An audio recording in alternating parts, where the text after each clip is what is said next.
Fox tonight, the Portland Police Bureau is shifting its policy on car chases. PPB held a press conference about the new changes set to go into effect. Fox 12's Anna Katayama listened in and joins us now live from the newsroom. Anna, what changes are coming and what's prompting these?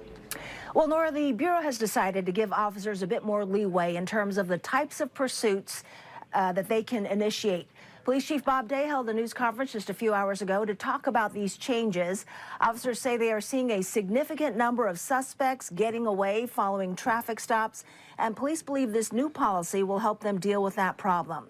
Under the new policy, officers will be given more room to engage pursuits when they determine that the benefits to the public clearly outweigh the inherent risks of the chase.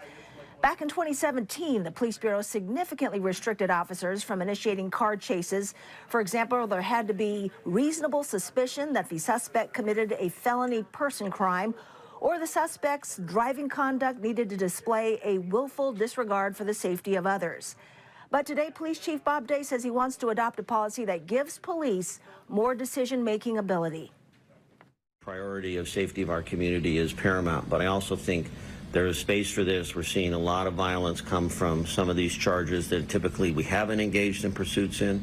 We have the right mitigating factors in place, then we're going to go ahead and catch people and hold them accountable. So the new policy does a number of things. One thing is it removes speed requirements. It also changes the standard for when various vehicle interventions can be used. This change will go into effect quite soon. 30 days from now, it will take effect. Police say it's an effort to balance critical public safety needs that we're seeing right now in the city of Portland. Of course, this story will be developing as the year goes on, and we'll bring you updates as they become available. For now, back to you. All right, Anna, thank you.